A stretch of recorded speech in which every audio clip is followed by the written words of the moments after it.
Alright, hey there everyone. I had a couple of requests, well, one request in particular to do a Planet Coaster video, one in which I kind of demonstrate what it is I'm doing and working on, and I figured I would start by showing you guys where I am in the build. I apologize in advance if the video is shaky or jerky, or not the best of quality. I'm using the standard built-in Microsoft screen cap thing, which is actually made for Xbox 360 and Xbox Live type projects, but it's what I got, and it's what's installed, and it's what works, and that's easy. That's okay. Easy is good. So, let's see. Currently you're looking at what is known to Screamin cast members as Break Zone 3, and right now I've finished the catwalk area for the evacuation route and all of the stairs that lead to the bottom, although I may have to tweak them later because I took a look yesterday and it turns out that they're kind of too big right now. That zone should maybe be a little bit skinnier left to right. But that said, what you watched was me putting up all the pylons to hold that catwalk in place, and now I've moved to the other side with the game paused to try and put up all of the lights. You'll notice there's a crap ton of lights attached to each of these strings, and that's just because these lights are from the winter update that came out a few months ago, so they're actually Christmas lights. There's one particular string, if you look here in the menu down at the bottom, I don't know if you'll catch it before I move. There's one particular string that's 4 meters long, which is the one that I'm typically using. There's a 2 meter long variant and a 1 meter long variant. And there are two different variants of those. There are the solid lights, which are what I'm using here, and the blinking lights, which can be used on the fun wheel or other attractions to make them kind of glitter. I had planned on strapping some of those to the sides of the coaster if I wanted to do a World of Color type attraction, but the only way to do that would be to build a ride that sits somewhere underground or off the map that would run a bunch of fountain triggers and play sounds and stuff as it goes. The biggest problem with building all of this, the biggest headache, is having to arrange all the pieces. And like, you'd figure that that's the entire point of me designing this coaster and then consequently the rest of the pier around it, but it's really, really tedious. What you're watching, this thing with the green, red, and blue on it, is known as the 3D gizmo. So I basically get two options. Option one is when you saw me slapping down all the lights and the poles and shit to hold everything up. And that's the easy way to go about it. You just kind of put things where you want them to go, and then you worry about moving around later. But once you get to moving them, then you've got to work with the gizmo, which is what I'm doing here, and you kind of have to play with the different settings in the game in order to get it all to line up. So there are two different sets of axes that you can work with. One is relative, which means that I'm moving the part according to the part's center, which is a pain in the butt because I wish I could move that center point out to the outside edge. And the other one is relative to the world. Now, relative to the world doesn't really do much for me in terms of moving pieces around. I can get most of the positioning done just by using relative, but in the case of the light strips, you'll notice that there are a ton of them that have to be angled because of the way the support structure is built. So maybe a few seconds ago, I think I was doing something along that vein. I've got to use the world axes because I need to lift the lights up and down vertically and then move them with the relative axes again in order to line them up with the light poles to make it all blend properly. It's a real big pain in the butt process. Let's see. Oh, now we're getting into something that I just kind of wanted to toy with to see if I could make it work. Around the base of the structure, I want to say they're like 10 feet off the ground or so, mounted to the first or second set of supports. I couldn't remember even if I tried. There are these spotlights, and they're colored kind of a teal, and they spray up through the inside of the support structure at night and give the coaster its beautiful luminescent glow. Problem with this is, as with most other buildings, whoa, jeez, that's good enough to give anybody a seizure. I'm sorry for moving so quick through all of this, but you just kind of, I set up a rhythm and I get going with it, and then I guess when I speed it up to 8 times so that I only have to talk for 15 minutes, it tends to kill the eyeballs a little bit. So what I did there was I duplicated the spotlights for all of the different structures.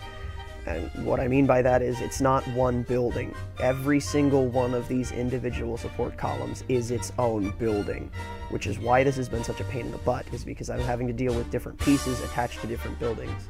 I've inserted these gigantic spotlights, one per every other building structure, because I think that's how the prototype is built, but don't quote me on that because I'm not 100% certain. Most of the trouble that I've got when dealing with this is keeping it scaled to guest size, like relative to the guest size. So, for example, this is something you guys might find kind of interesting. This game doesn't do catwalks. Let me rephrase. This game does catwalks, but they're not Disney catwalk. They're not like what you would expect to see in a catwalk. Normally, with this sort of program, you get a catwalk on the left side and the right side, which isn't a big deal, except that that's not the prototype. The only place where we've got a dual catwalk is down at the launch area, and that catwalk, it's a real catwalk on one side, and it's sort of like a mesh step on the other side, and maintenance are the only people who are allowed to use the one on the far side, so it doesn't really make sense for me to have a double-sided catwalk going on if only the one side is being used. So I'm having to custom design the catwalks. Problem is, Planet Coaster doesn't have catwalk pieces. In fact, Planet Coaster doesn't have any kind of a non-guest pathway piece, and the skinniest pathways are queues at 7 feet wide. Most of the Disney queues are about 3 to 4 feet wide maximum. So, building what we call the sheep pen or the bull pen, which is the zigzagging back and forth queue that you usually see around amusement parks, that's kind of difficult to pull off in a Planet Coaster sort of state because I don't have any catwalks that are only 3 feet wide or any footpaths that are only 3 feet wide. So I do get a little bit set back in that sort of way. So to custom design them, I'm using fences. There are some fence pieces in the game that are about 3 to 3.5 feet tall relative to the height of the guests in the park.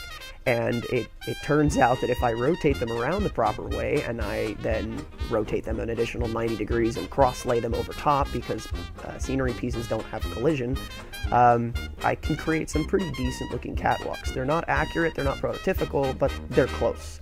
And close counts in this case. Here I'm arranging more lights. There's a lot of lights that go on with this structure. It's actually kind of a pain in the butt how many lights there are. I wish they could be a little more prototypical, but these light strings are the best that I got, and I'm working with what I got, so bear with me.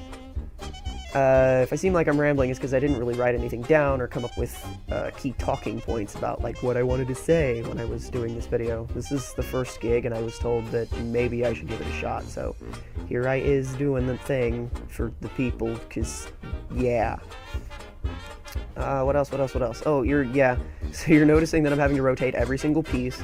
I could put the lights on the side of the support structure and then just normal them to the structure. So basically, if I plant the base of the light on the face of the structure, it treats that structure like it's a wall, not like it's that open X-shaped concrete or steel reinforced beamwork. But unfortunately, then that means that I've got to go and re-rotate the piece in order to face up and down so that it sits on top of the structure. And it's much easier for me to just put it flat where it's going to go and then spin it from there so that it's kind of close. The lights are a different story. Those have to be placed flat on the structure because they are parallel with the structure. Sometimes, like in this case, the light structure isn't long enough. It should be popping up here in a couple of seconds. And I have to go and grab one of the short structures. That would probably, let's see, in the menu at the bottom, that's like the top row, kind of towards the right-hand side next to the barrel.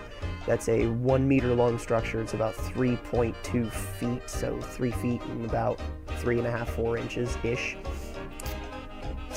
Yeah, there are not imperial units out here. They're all metric. Now I've moved over to working on Zone 4, and as I pretty quickly realize here, I might be ahead of the video a little bit. As I pretty quickly realize, the dark is not going to be my friend when working on Zone 4. So when I was doing this, I was attempting to lay out the catwalk and get the anglature all right. I went, okay, good. This is looking pretty good, man. I'm getting it all angled out properly. We're running fairly parallel with the cars. And so then I go, okay, great. And then I hit the, what in the game is the Control X function, which is to move and duplicate at the same time. And then I got to thinking, okay, how high up does the structure go? So I've got a video pulled up on a different monitor because I've got 4 screens, and I'm looking at the video, and I go, okay, it goes all the way to the top. And then I go and I duplicate it in the game, and then I look at it in the game, and I realized, oh crap, these are way too tall, because I guess I got the angle like a degree wrong, and in this game, that close enough doesn't count if you get the angle wrong. So then I decided to start over and just mount it flush to the face of the track. And then I eventually move down to the bottom of the hill and start laying things out by intersecting a couple of fence pieces. This is what I mean when I say that I'm building it based on fences. They are actual fence pieces. I'm not making this up, guys. This is the real deal here. Something else that you guys might find interesting. This ride would not be possible.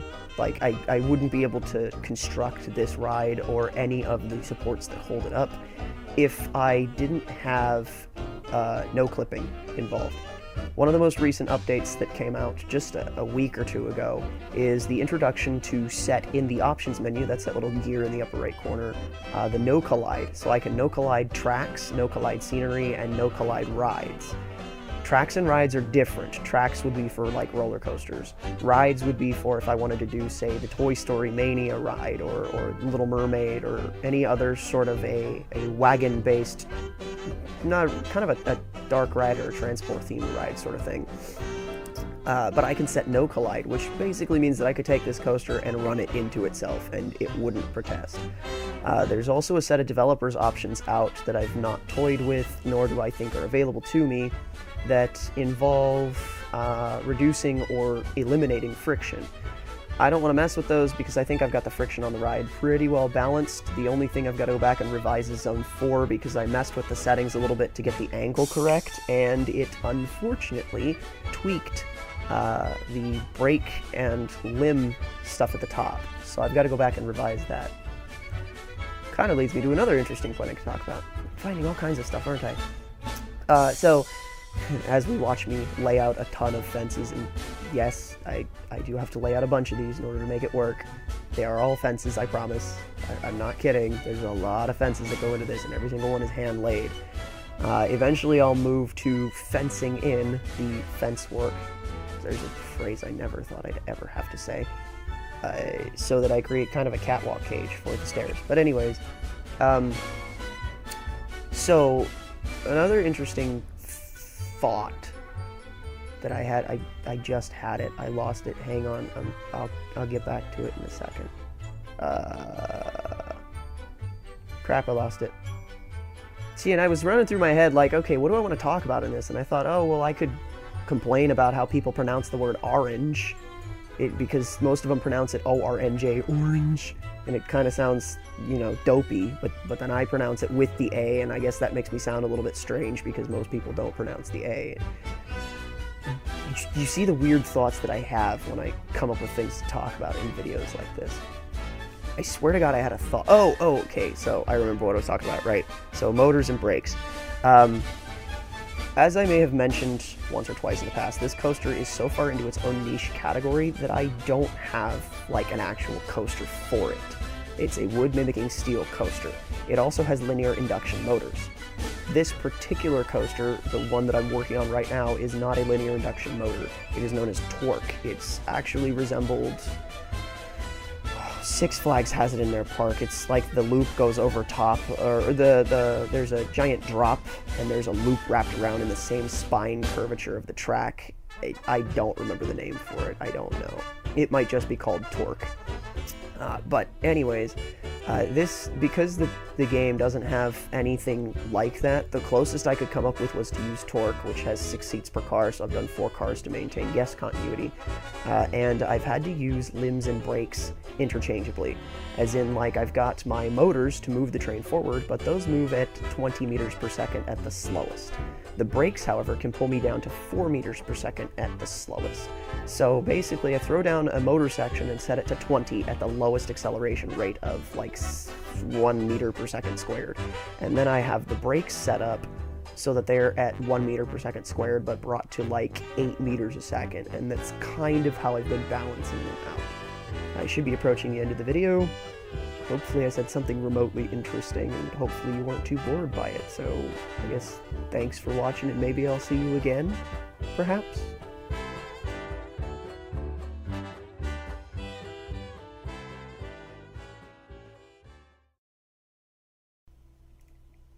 Alright, bonus content. See, here I thought the video was over, and I realized that my voice kind of sounded like crap the entire time I was talking to you guys, so...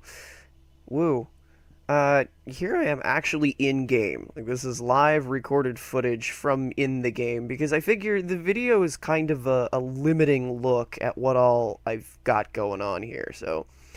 I figured I would go ahead and show it off, and then kind of talk about some of the other things that are going on with this project. First and foremost, like I said, the pathways are only 7 feet wide at the skinniest. I think this is as slim as they go, and it's twice as wide as it should be. This entrance should be way more compressed, and I think the canopy should be changed as well. Matter of fact, the canopies are supposed to be square, but you know what? Because I don't have the option to square them out, as in, like, this particular piece, if I edit the building here and bring it up, it's a set of drapes. So, like, if I grab this and pull it out, this is what it is. It's a flag. And, it'll be kind of hard to take a set of drapes that are shaped vaguely like a triangle and turn it into a point, like an edge of a square. So I figured just leave it alone. Another point of contention, there's only one train on the track right now, and that's mostly for modeling purposes. It's difficult for me to try and work with 3 or 4 different trains running around at the same time. It's easier to just go with one because I know that I can kind of predict where and when it's going to be. It already has the audio configured, but because the game is paused, it's not making any noise. If I were to unpause the game, you would hear it start singing, and that would be bad. I may need to shrink the circle behind the loop here because it's way too big. Like, it's about 25% overdone, and that's fine because I usually do things about 25% too big, but I figure I'll get back to it eventually. I think I might do a video recording of this, like, eventually. These catwalks are only not the catwalks, the fence posts on the sides are only about knee-high, but they do run up the entire length of the hill, all the way up to, let me see if I can get it for you, all the way to the top up here. But I'm thinking I'm going to need to change them to, like, this white one that I've got over here on the end. Ooh, that's a big blueprint. I'm thinking I may need to, like, duplicate this piece here, and then rotate it around and fill in for all the other teal-colored fences because it's the right size. They should be about waist-high or slightly taller. The catwalk down here at the bottom, this is good if you want to, like, fall over the side of the railing, and that's not what we want. This is what I mean by interlocked fences. You can kind of see that they look like a lattice board. They're supposed to look more like they're what we call diamond plate. And it's kind of supposed to look like somebody took a diamond-shaped punch and just blew a bunch of holes through it, and it's all sharp and spiky and stuff so that your feet don't slip. And that's fine and dandy, but I don't have that sort of a piece. I've got, looks like I was starting to work on Zone 6. I'm sure that fence is level with the track. This is everything that I've done so far, is everything over here through Zone 3, and like I said, I do have this staircase that runs all the way up and down.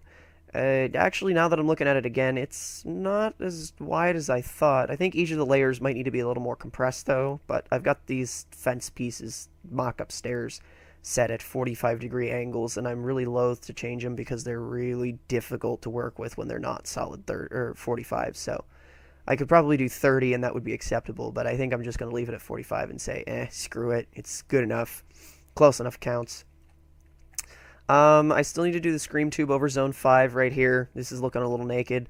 I need to finish putting all the supports on the catwalk up here at the top of 4 because, as you can see, the top of the stairs are kind of floating. And I do need to finish the scream tube for that. It should come down to, you'll notice that there's some black fins and some white fins here. It should come down to about the end of the second set of black fins, the ones that are kind of towards the middle of the screen. And then that'll be good to go. The only other major thing that's kind of absent right now, aside from, you know, everything else in the park, we have these supports down here. You'll notice they're just kind of floating, and that's because the track should be right near the top of the building. I don't think it's supposed to be as close as I've got it built, but screw it, I don't care. It's good enough, and it boosts the rating for the ride, considering this ride has a dismally low rating. Like, I'm surprised at how unexciting this ride is when compared to the game stats. I would have to go ahead and construct the Mania building and, like, fill it in here and maybe even build the ride through it and make it work and stuff in order to build these supports properly, because presently I don't know where they're supposed to sit, and I can't finalize them until I know where they're supposed to sit. So it's just gonna kind of be awkward for a little while, and I probably won't finish this particular part of the coaster for a long time to come. Other than that, I don't really have anything else to make mention of. I know that there's some terrain glitching going on. If I zoom out here, the grass looks like it's poking through on top of the boardwalk, and that's not true. If you get close enough to see, it's all nice and flat, and that's because the game has really crappy leveling capacity through the scenery tool, so I'm kind of working, again, with what I got. Each of these boardwalk pieces is its own building, as you can kind of see here as I go and click on each of them. Some of them are wider than others, some of them are not. But they are individual buildings, and they've got to be that way because they're not actual pathways. Guests cannot walk on the wood pieces. They can walk on this giant piece of concrete out here in the middle that you can see spans from one end of the coaster almost to the other, but oh, that was a bird up in the air. Nice. There it is. Hi, birdie. Sorry, distracted. I could make it so that they could walk on top of the wooden pathways here, or the faux pathways, I guess they are. But I'm using this more as like a visual indicator of where the water is supposed to sit. That being said, something over here towards like the end of Screamin has to be done, and I may have made mention, I may have not. I'll go ahead and like keep panning around while I'm talking so that I don't bore you guys. I may have made mention that eventually I've got to adjust the coaster. So like this piece here, the straightaway that's right in the middle of the screen needs to be about its own distance closer to the coaster. It should almost be up against the support structure, which means that the station and the first turn should also be that much further straight to the left. It's not a problem, it just means I'm going to have to work on it. It means I'm not done. I've got to take the catwalks off of those pieces too, but I've currently got them highlighted so that I know where the heck to start when I go to build those segments. But anyways, once I get the whole track like finished with all the scenery and stuff, I'm going to make a series of blueprints, which is how this game handles a ton of custom objects. So you can see down here in the menu as I highlight, these are all different objects. So I could grab like this Caribbean house and it'll slowly spawn in, and I can rotate it around and do whatever I want with it as the game clicks. Each of these blueprint pieces is capable of housing up to 4,000 scenery objects. As you can see from this one building alone, which includes all of the fence pieces and all the support structure and all of the scream tube, it's at about 2,000. So I'm going to need like 5 or 6 blueprints at the very minimum, but probably closer to like 9 or 10 in order to capture all the objects that are located in this entire build, because it's a lot. Once I do that, though, and I can get several blueprints ironed out, then you can see how dismal the rating is. An excitement of 3.72. Like, what even is this ride? This is supposed to be one of the biggest coasters in the world, and it's the biggest one with a loop, and it's got a dismal excited rating of like 3.5. This is insane. But I don't care. It's accurate. Not the excitement rating. I mean, the build itself is accurate to the actual coaster, and that's all I care about. Once I get the blueprints done, the coaster itself is almost 100% ready to go. I just got to scoot the pieces around, make them all line up properly again, and then do the retest again. Then I'm going to go ahead and I'm going to rip this out of this map, because as you'll notice, the sun is coming from the wrong way. That shadow should be cast on the other side of the hill. It should not be on the far side. It should be on the inside.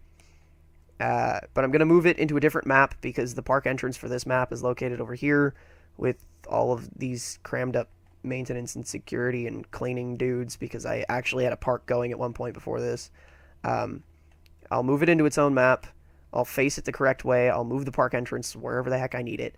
And then once that's done, I'll go ahead and design everything else around it and actually have a hard copy for it so that I know where all the pathways and stuff lay out. So consider this to be just like a test map for right now. And in fact, it probably will be the test map when I come back and design Toy Story Mania, or Midway Mania, excuse me, after a while, or when I design the Paradise Garden Grill, or even something like the Golden Zephyr, because I don't have a ride that looks anything like that. So, if you've bothered to listen to the last almost 10 minutes of my ramble, where I've basically said the same thing 5 different times, thanks.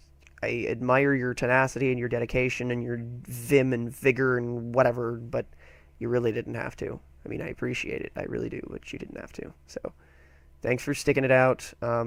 If you want to see more, I can keep going with this. Otherwise, I think I'm just going to stick to the screenshots because I know that's a guaranteed win either way.